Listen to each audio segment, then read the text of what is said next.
La lumière et l'électricité, ce sont deux formes d'énergie différentes et on veut donc convertir l'une en l'autre.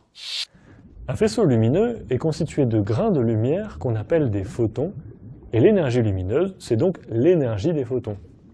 Tous les photons n'ont pas la même énergie, car l'énergie des photons est liée à la couleur de la lumière.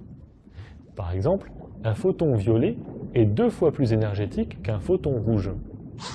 L'énergie électrique, elle, est issue du déplacement dans la matière des électrons.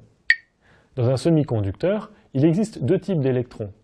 Ceux qui sont captifs d'un atome ne contribuent pas au courant électrique, et les autres sont libres de se déplacer dans le matériau. Ces électrons libres deviennent un courant électrique si l'on fait en sorte qu'ils se déplacent tous dans la même direction. Pour établir un courant dans un semi-conducteur, il faut donc, entre autres, augmenter le nombre d'électrons libres. Mais pourquoi certains électrons sont libres et d'autres captifs? Simplement parce que tous les électrons n'ont pas la même énergie.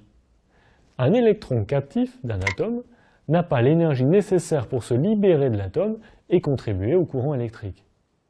Mais si on lui fournit cette énergie, l'électron se libère de l'atome et vient augmenter le courant électrique. Il y a une quantité minimale d'énergie à fournir, nécessaire pour que l'électron se libère. Mais fournir une énergie plus grande est du gaspillage, car une fois l'électron libéré, l'énergie restante est transformée en chaleur et pas en électricité. Pour produire de l'électricité avec de la lumière, il suffit donc de trouver un matériau dont les électrons peuvent être libérés avec l'énergie des photons. C'est le cas par exemple du silicium. L'énergie nécessaire pour libérer les électrons du silicium correspond à celle de photons infrarouges, c'est-à-dire d'une couleur ou d'une longueur d'onde juste au-delà du rouge, et que l'œil ne peut pas voir.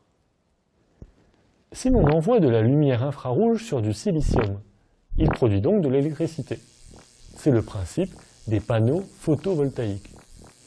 Et comme les photons rouges, bleus ou verts sont plus énergétiques que les photons infrarouges, ils produisent aussi de l'électricité.